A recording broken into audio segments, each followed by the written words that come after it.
Sige, ma-start na. Let's pray. Ang vision na yun, no, sa sining ng all-age service is that our kids will know and love Jesus. Pero before ko mag-pray, why not sa inyong group, no? Pray ka muna silently that the Lord will use this message to encourage us this morning. Pray silently.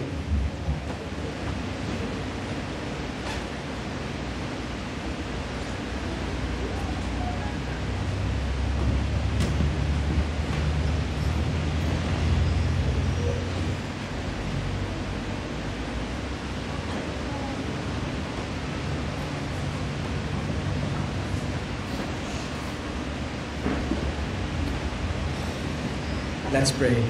Father, I pray that you will help us, Lord, as we study Daniel chapter 7.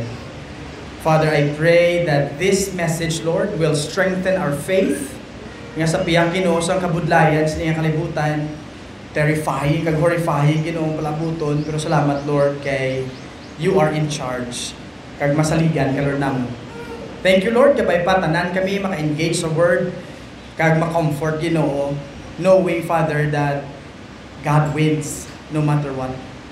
Thank you, Father, in Jesus' name. Amen. So kids and mga katuran, try to imagine this morning nga ara ka sa sulod sa isang bubble. Okay? Can you imagine? Ano yan ang feeling ng ara ka sulod sa bubble? The person ni Blow. Uy, ito na. Gamay lang kayo, no? Na. Try to imagine, araw ka na sa sulod sina. Alright? Ano yan ang feeling, no? Di ba? May isa ka bata nga nagdamgo. Nagdamgo sa, no? Kag pagdamgo ya, grabe ya ulba. Kag sila niya kay pastor, Pastor, please help me. I need help. Pirmi ko kadamgo sila niya. I have this dream over and over again. Kag sila niya nagkakatublag, kuno it troubles me, sila niya. Kag nagabalik-balik ini nga dream sa akon, and it's beginning to hurt me. What? Dream? Tapos it beginning to hurt you? Grabe ba? Sino tayo katilaw damgo? Nga pabugto yun, nagibigin sa ulan, lukit sa, si Princess, kung lang katilaw damgo, no? Si siya na nakadamgo man. And try to imagine, no? Sila nga, please, buligi ko kay nahadlo ko. Sila nga, in my dream, aras ako nag-i-start sa sulod sa isa ka bubble. Okay, kita ito ng bubbles. Harap sa akong sa sulod. Kaya sila niya, ang mga suya sa akong classmates, hindi maka-hurt sa akon. Pero, kung maghambal na gani, ang isa katingog nga silang, you can't pass. That's the time na masulod na sa akon nga heart. Kaya nagka-hurt ko. And then, grabe no, kung kigan ko ni mama ko, wala ko nagka-hurt, pero maghambal na gani, ang ini nga tingog, you can pass, nagka-hurt ang akong nga heart. May mga bagay sa life ko nga nahadlo ko every time ang ininga tingog mabal sa you can pass. And maybe to some of us adults, no, dukangay man nga, hala, ininga masakit, hindi maka-hurt sa akin, pero maghambal ka ininga tingog, you can pass, no, sakit na akong tuhod. No, sakit na akong likod, sakit na akong ulo. No, hindi nga bata, no, nga ibulig siya, Pastor, please help me. Please help me. Kaya nagkakapiktuhan ko. Sila nga. Pero ang muning surprise, because sila isang pastor, no? That's not a dream. Sila isang pastor. Because sila isang pastor, the Bible says, the reality is, nothing could harm you without God's permission. Sabi no? So wala kuno sa may maka-hurt sa imo kung hindi pag-i-allow sa Ginoo. So ang silingon kids, di na ito makita, no, that our God is in charge in the whole universe. And this morning, I want to tell you that you can trust Him. Wala sa may maka-harm sa imo unless He permits sa Ginoo, therefore you can trust Him. Kaya sa ating pagtuon sa Daniel chapter 7, grabe no? Ang mga kabataan natin nag-argument sila sa Daniel 1-6 like us here. And try to imagine, ano sa Daniel chapter 7, kagang Daniel chapter 7, grabe, no, may nagsugod sa isa ka dream and vision. Pero ang dream sa Bible, kita nato no, nga sa unang panahon, kung ang Ginoo gusto niya ipahayag ang future, ginapahayag ini through dreams and visions para siya mga prophet. Pero subong, wala na taga-rely sa dreams and visions because we believe that the Bible is complete. Amo na nila ang sure word of God. Therefore, every time kung gusto tayo mabalaan ang buton sa Diyos, we want to know what will happen to the future, we go to the Bible.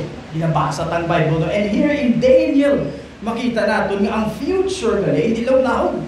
Kaya ipakita sa akong sa atin, pagsugod siya palalulog, kakululbakan sa nakita ni Daniel. Grabe nakita sa vision niya. Nakita sa vision niya, shadow kakululbakan. Uy, kakululbakan katama. Pero grabe no kasi Daniel chapter 7, we can see nga sa piyak sa mga kululbaan nga hitabo sa future, pinapakita sa Bible sa aton that God is in charge.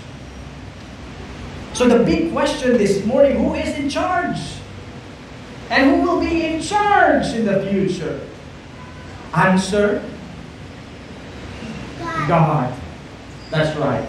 God and His appointed King, and His name is Jesus, our hero. So, keep your Bibles open. Ilang taon tayo, mga challenging sa ato, no? And we cannot look at the details of this because may limitation na ato mga batahan, but we can learn so many big things here. Kaya ang big thing nga gusto ko ma-take away nyo sa siningaga, who is in charge? God is in charge through His Son, Jesus Christ. So, din na ito makita, mauturan, nga nagsugod ang ining passage, no? Nga nagtamgo si Daniel, right? Hindi ka madlo. I mean, I believe, mabatsagan yung fear this morning. It's normal. Kaya I want you to feel that. Kaya kabay patayin ang fear, magdulong sa atin yung magsalig pagit sa Ginoo. Okay? And here is Daniel's dream. Grabe, no? Saan nagkakulong si Daniel? Muna yung ipakita siya sa Ginoo. Nagdamgo sa may vision sa. Kagabalo ka mo, kululbaan. Kaya una yan na-dream. Ang una nga nagwa siya na-dream. Can you imagine that? Sino din nakita lion? Uy, si Uli nakita lion. Pero hindi nga lion, grabe nga lion. Hindi nga lion, may pakpak. Sino nakita lion, may pakpak? Ha? Kululbaan na ganing lion. How much more pwede ko ng lion, may pakpak. Kasi si Daniel, siya na-dream, nakita yun. Lion yung may pakpak. Kaya ginhambal na sa atin, gin-describe sa atin sa passage, ano kung hambal na? First, verse number 4, the first was like lion and an eagle's wings. Then as I looked, its wings, ang pakpak yun were plucked off. Nakakasiya nga mga pakpak. And it was lifted up from the ground and made stand on 2 feet like a man, and the mind of a man was given to him. Ano sa meaning man? Are you interested with that? Ano sa meaning man? Right? I wonder kung may natumduman ka mo sa previous nga natabok nga samuan ito sa patsapaton eventually nung pawan he became a beautiful man. I wonder if you remember him. Remember when you know that's the first beast nga nagbuwak sa dream Daniel. Lion, winged lion. Ano yan ang ikaduwa nga dream? Ano tawag na din? Sa passage na? Look at verse number 5. Ano yung ikaduwa nga dream? Ha? Ano yung ikaduwa nga dream? It's a bear. And it's not a teddy bear. Mga teddy bear look cute, right? But this bear is different. Because this bear is ferocious, dangerous. Kung makita natin hindi nga bear, no? Say, ano makita yun sa babayan? Nagkakapon sa pares or paras. No, may ribs siya ba? Balo 3 ka ribs. Kaya makita sa atin nga hindi nga bear, hindi sa cute, kundi ferocious, devourer. Nag-arise sa kuno, gina-devour yan, ang tao. No? That's the bear, arise, devouring much flesh. Grabe, no? And then, ano yung katatlo nga nagbuwak sa dream ni Daniel? Look at verse number 6. Ano, no? Ooh! Can you imagine? Sino din na, ano nga yung characteristics ng leopard? Ano characteristic niya? Dasig sa uninay. Ha? Try to imagine, dasig sa, pero ay mas kupilay. Imagine na, may 4 ka pakpak, 4 ka ulo. Ano na pinapakita sa atin? Pinapakita sa atin nga hindi nga leopard, grabe speed niya to defeat his enemies. Grabe ang ability to expand his kingdom. And it says there na grabe kung ginhatag ko siyang dominion. Grabe ang speed sa pag-conquer. Now, I want you to look at verse number 7. Okay? Are you ready? And describe to me ano na yung klase beast. Okay? Look at verse number 7. Dawit ang fourth base, no? Verse number 7. Ano ni sa sapat man? Ginambag ano sa klase sapat?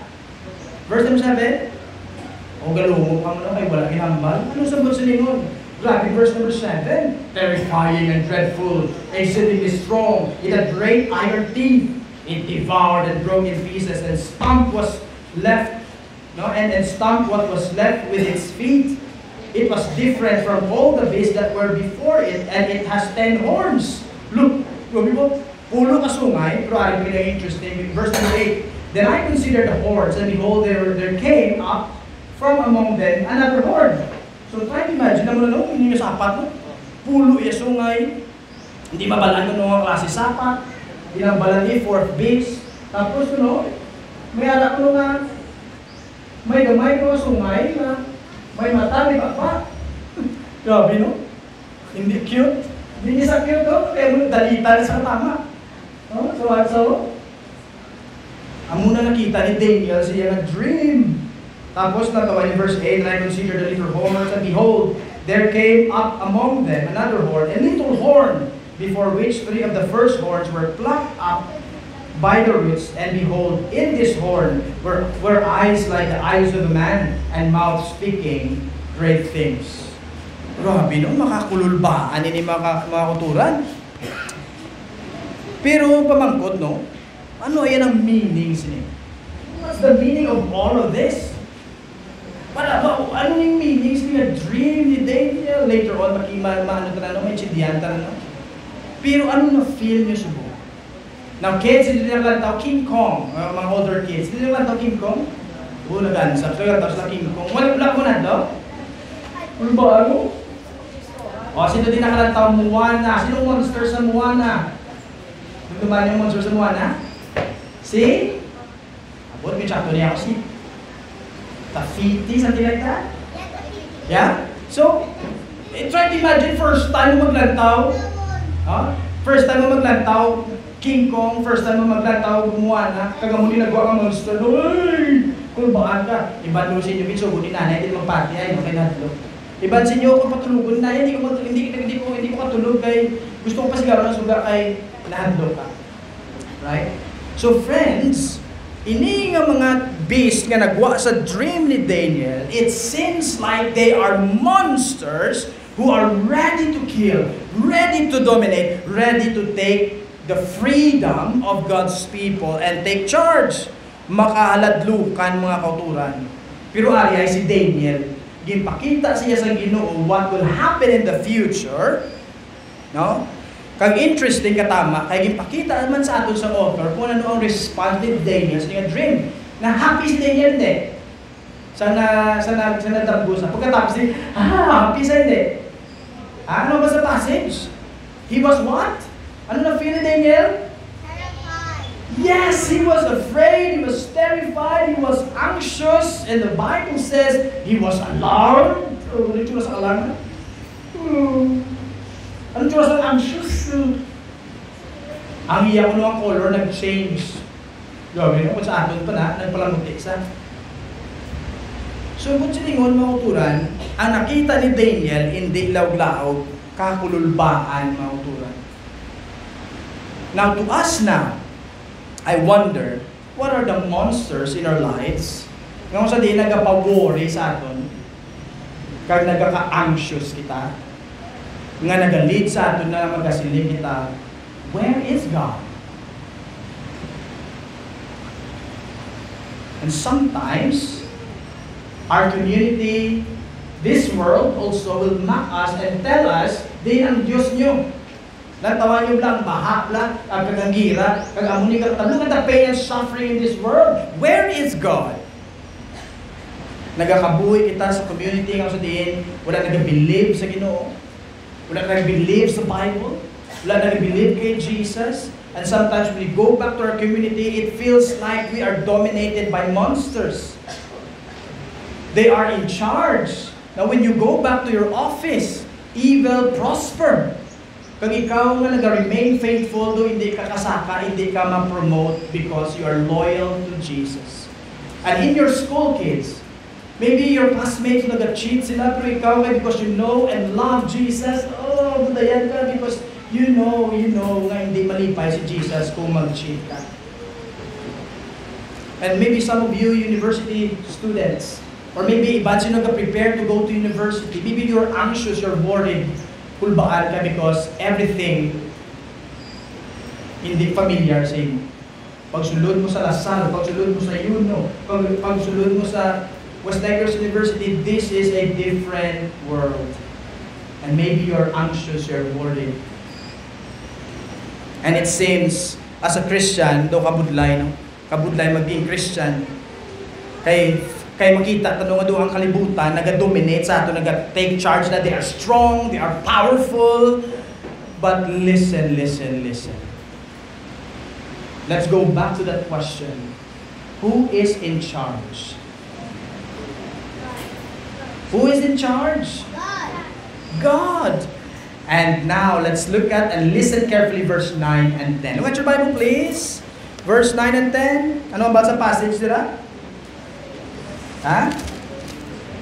Ang basa passage, as I looked, thrones were placed, and the Ancient of Days took his seat. His clothing was white as snow, and the hair of his head like pure wool.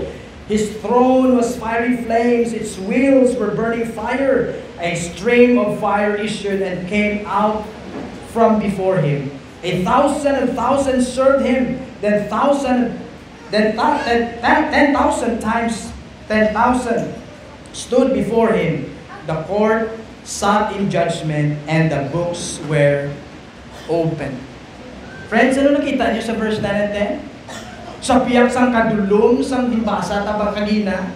This time, verse 9 and 10, sa vision ni Daniel, grabe ang mga beast, grabe ang power nila. No? Pero this time, sa vision ni Daniel, sino nakita yan? Ha? Nakita yan si Ancient of Days? Nasin po si Ancient of Days? Friends, ang God the Father, God is on His throne. Kag makita nato no ginhambal dira nga siya kuno si Ancient of Days.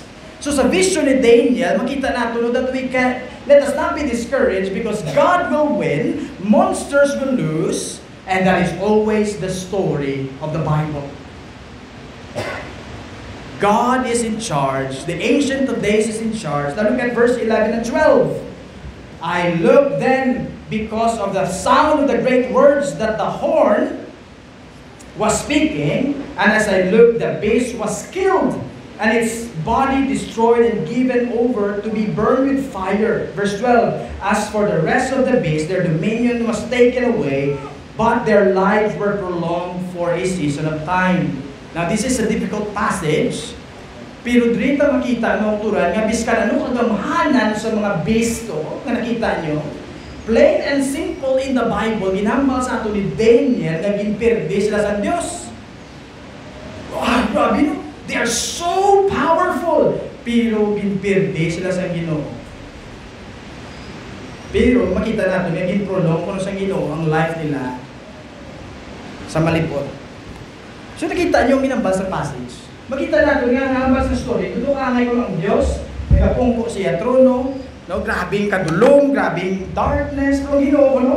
Low budget nga props ba no? Grabing nga throne, hindi man majestic nga throne man. Kaya ang basa pa siya, fiery, di ba? Di ba? So, low budget nga prop. So, Ginoo no, He is on His throne. Kaya nalagambal mo, magturan, grabing fire, ang iya bubok, ang iya in-specify, and that speaks about His power. That speaks about His purity. And that speaks about His judgment. Nga ang Ginoo sa piyak na nagkatabo sa kalibutan, He is on His throne, and He will win, and He will crush His enemies. Wala ka muna encourage na sa piyak sa kadulong.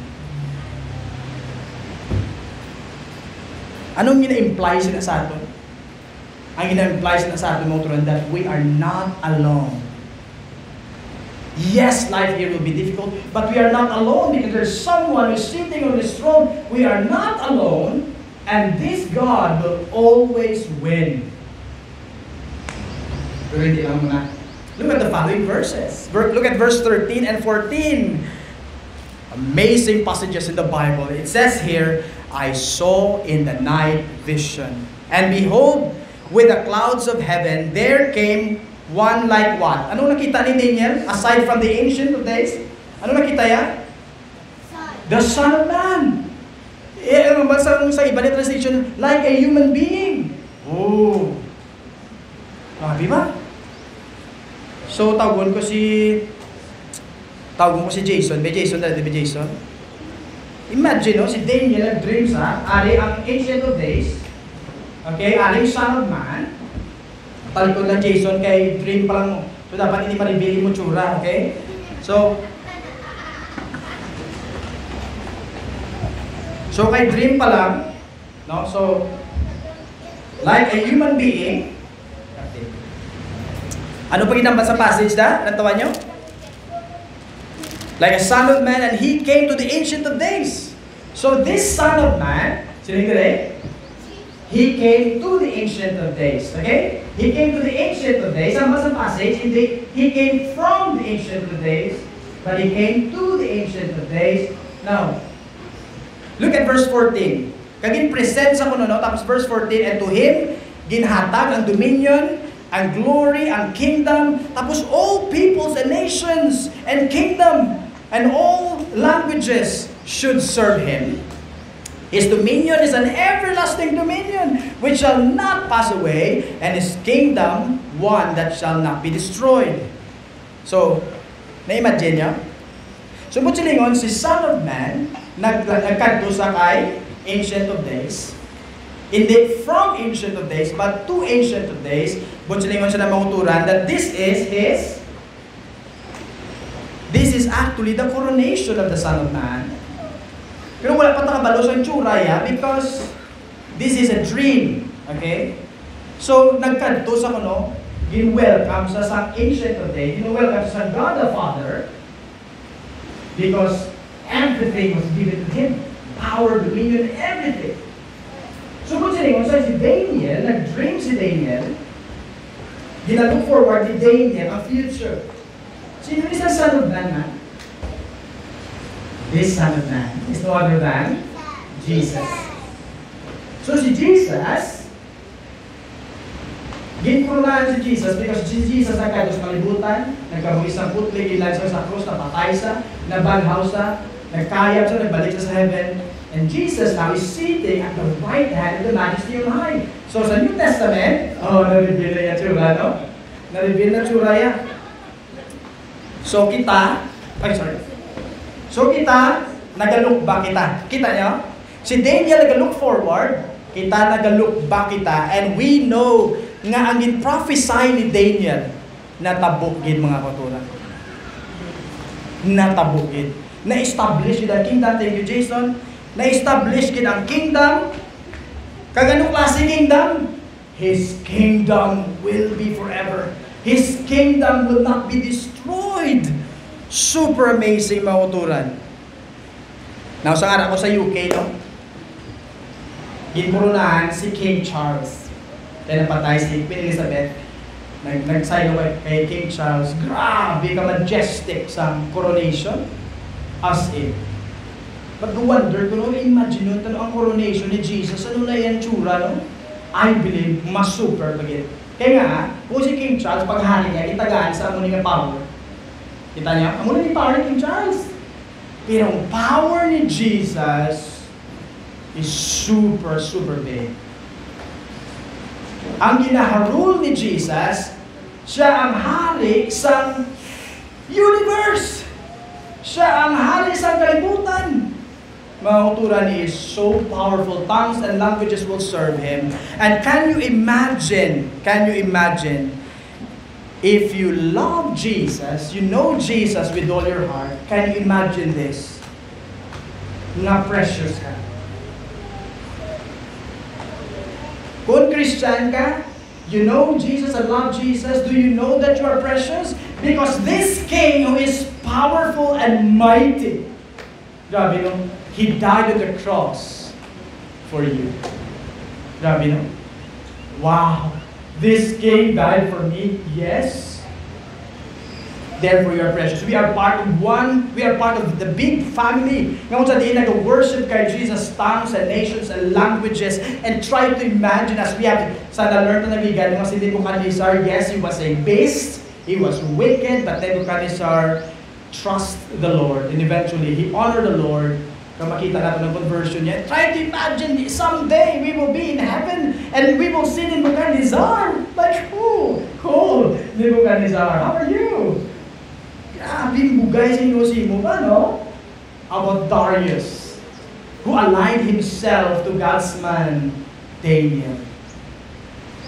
Right? Now, why is this important? Nga, importante, inyong mabalaan tani, ang Ancient of Days, kag si Jesus, why it is important, nga magbutang tani sa aton perspective. Ha? Why? Because without God and Jesus, kag unang nabilin ng naturan, ang beast, wala din hope sa aton. Nga, ginambal ni Daniel, nga ipahayag sa Ginoo, ipahayag sa Ginoo nga biskan kakulubaan sa maabot sa future, mauturan, who is in charge? God. Who is in charge? God! Through His Son, Jesus Christ. Now, let's look at the second part of this message. Now, let's look at the interpretation. Ang inig ko ng mga four beasts ko, no? Diba? Ang mga four beasts ko, no? Ang bansang passage mismo, hindi lang paglantaw in detail, again, pero makita natin nga si Daniel mismo nagambal na ang four beasts ni are four kings. Okay? Four kings, can specify it, no? Apat man ka mga hari sa history. No? So kung lang taon naton ang lion nga na-flock ng iyang pakpak, nag-refer sa Babylon. No, kung lang taon naton ang bear, nag-refer sa Medo-Persia. Ang leopard, nag-refer sa Greece. Yung sa si Alexander the Great, grabe ang grabe speed niya in destroying other countries. Ang horn, it refers to Rome. Now friends,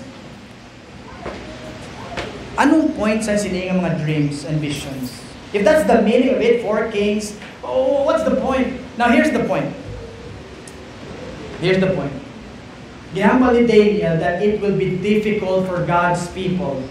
The next 600 years will be difficult for God's people. Hindi law-law ang mauturan. That's why in-encourage siya ta para mag-endure ta, magpabilit ta nga faithful kag loyal sa Ginoo. Na-gets nyo?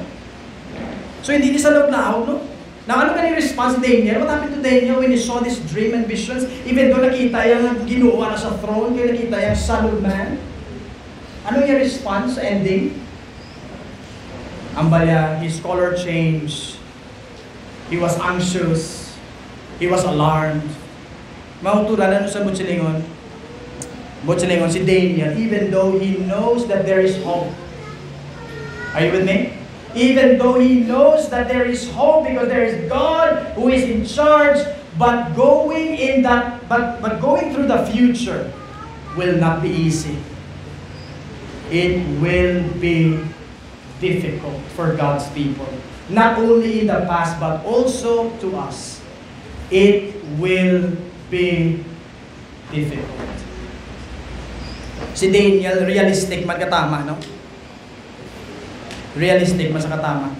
Now, try to imagine, no? For how many years, okay? Grabe din ang handong sa kontra. Or if you remember the previous story, they want to destroy God's people, right? Duman yung si Shadrach, Meshach, Abednego. Damo-damo, saan gusto mag-destroy sila? Ano nga yung gusto nila yun kay Shadrach, Meshach, Abednego? Pritohon. Pero naging successful sila, wala. Wala na. Baka about Daniel in the lion's den? What happened to Daniel? Naging successful sila to destroy God's people? Wala.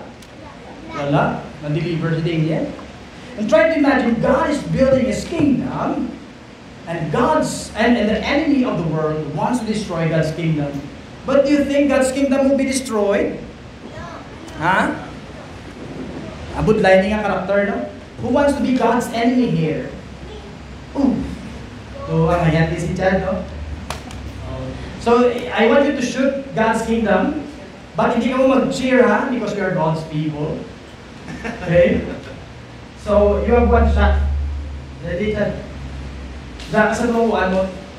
So, try to imagine si Chad, world's enemy sa Ginoo, no?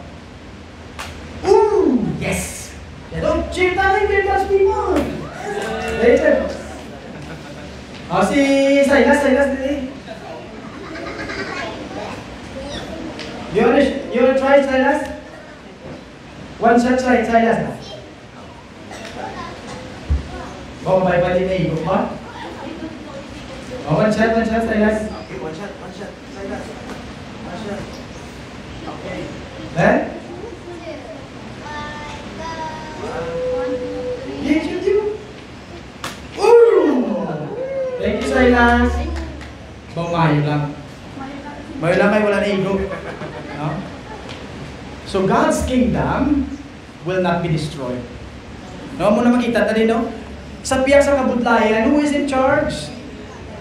God is in charge. Take heart, God will always win. He will set His kingdom, He will set His king and His kingdom will be forever. Now, friends, let's look at the surprise. Look at verse 18.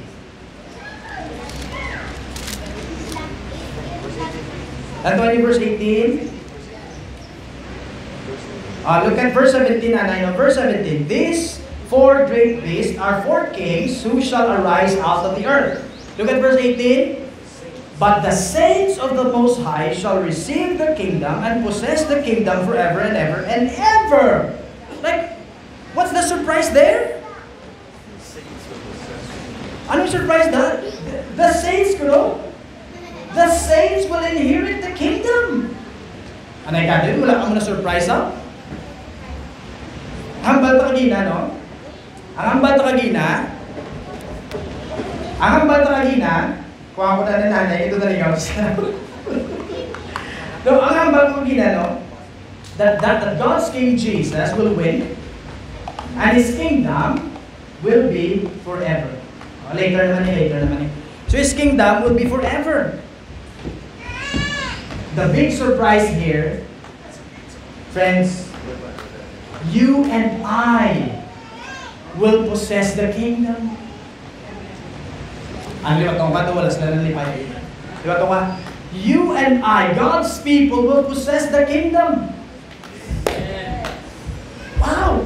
But today, no matter what will happen in this world, we will be secured. We will be safe in God together with Jesus. Now, natawan niyo pala ang verse 21. Look at verse 21, please. As I looked, this horn, ang little horn, he made war with the saints and prevailed over them. Grabe, no? So, mo silingon, ang horn tumagamay ito pala. Dalitan ito yan. Muna ang bal nina, no? Ang bal sa mga alamon, nag-refer ni sa kay Antichrist. Nga kung sa diin, mga kauturan, grabe, no? He will prevail over us? Like, lululbaan ba? But look at verse 22. Until the Ancient of Days came and judgment was given for the saints, for the Most High. And the time came when the saints possessed the kingdom. Grabe, no? So, the future will be difficult. The future will be dark. It will be difficult. And without God and without Jesus, we have no hope. But it's so amazing. Naging payag sa Ginoo. Yes, it will be difficult. It will be difficult. It will be hard. But know this, that you will possess the kingdom. Together with the King who is on His throne. Nga ko sa diin, hindi ma-dethrone, mga kauturan. Now look at verse 26 and 27. But the courts shall sit in judgment, and His dominion shall be taken away. to be consumed and destroyed to the end. And the kingdom and the dominion and the greatness of the kingdoms under the whole heaven shall be given to the people of the saints of the Most High. His kingdom shall be an everlasting kingdom, and all dominions shall serve and obey Him. Grabe, no? Grabe, mga uturan. Life will be hard, but God revealed the future. Who is in charge? God is in charge through His King Jesus. Jesus rules and His people forever. What a great comfort, mga katuran. The challenge here this morning, if you are not a Christian, here's the question for you. Whose side are you on? Whose side are you on? Kaya sinumublag na align na imong kagalingon kay Jesus o kung sa kalibutan. Kung sa kalibutan, the world will be destroyed. So this passage is inviting us, hey, put your confidence in God no matter what. Remain faithful in Him. And not in this world. Jesus shares His rule with His people. Friends, ano yung reality nyo? Yeah. Ang mga bata, maybe hindi pa nila makita. But I think some of them nakita nilang hardship. No? We know it will be difficult. We know as talaga dugay sa kalibutan, nagabudlay nga itong kabuhi. And we need encouragement so that we can continue, right? Natawan nyo lang mga kuturan sa ibang lugar, grabing persecution sa mga Christians, ginaray nila balay, ginaray nila simbahan, iban sila naging preso, iban sila na-separate sila family, iban wala pagkaon, all because they are Christians. Pero dili sa aton yan, grabe religious freedom by God's grace. Pero hindi natin ma-handle ang discomfort, hindi natin ma-handle ang init, hindi natin ma-handle ang brownout. Right? But my friends, the reality is this, kung mag-abot ang persecution sa Pilipinas, are you ready? Mauturan, what Daniel is doing is he's preparing us. Because to trust the Lord will be difficult, but here is the most fantastic truth this morning. God, the Ancient of Days, is the one in charge. He will come and through His Son Jesus Christ, and Jesus will come again and take us home, and we will reign with Him together. Grabe, no? Friends, the best is yet to come. Future blessing will be in the future. The encouragement for us is to endure. God is always in charge. Therefore, don't be discouraged because God wins no matter what. No matter what. God has won, God will win, and His people will reign. Pero mo ni reality, ang sa passage kanina, no? Gintaga sila no time, prolong mo na ilang life. But silingon, even though daog na ta, but the war is not yet over. Do kaangay nga manok, ang iihaw la, kita mo na sa manok, ang igulgula ng liyo. Gagapuswak na ng dugo, pero kapalak pa mo no? Amo na tsura sa kontrata.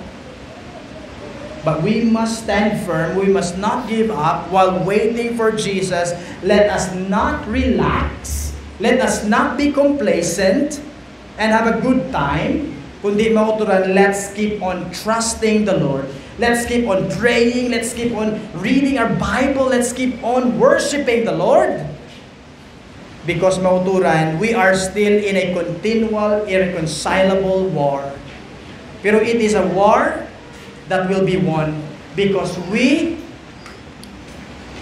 it has already been won. Pero ang fight nagapadayon, mga mauturan. But let us not give up. Let us not give up. No? The Bible says that, sa Bible, no? In this world, lots of troubles. But let us not be discouraged. Ang balik Jesus. Oli. Here's the final point this morning. Come here, Oli. No? I don't know if you know this, pero alright. And so, anong purpose niya, man? Kasi may mga bata, no? Ang purpose niya, may got na, right? Diba? Para hindi sa madula, or, yeah, doon mo anong purpose nila, no? Now, kabila ko mo sa purpose niya, this is a rope. Imagine this is a rope. And try to imagine, this is the picture of our life. Pero ang tendency na isa, gusto na pa ako nila. Gusto na pa ako nila. I don't need God. Diba? Dodo ka kay Belshazzar declaring, I don't need this. I'm big now. I don't need this. Pero actually gusto sa Ginoo that we will always keep this. Because this reminds us that we are not alone. Life will be difficult. Life will be hard. When there's someone who's holding kids, someone's holding our back. So kung magkaito ka sa school mo, dahil sa school na ako sa akin, remember there's someone holding you. God is on your side. Adults, maybe some of you, dami namin go through sa body, and some of you are anxious already. But don't forget this. God is with you. He's holding the rope. And sometimes you're tired. And sometimes gusto mo, ako ko na ikot-ikot. Wala ka sa kababatyan sa akong. Where are you? Ari, gusto ko mo. Kapoy na ko. Okay?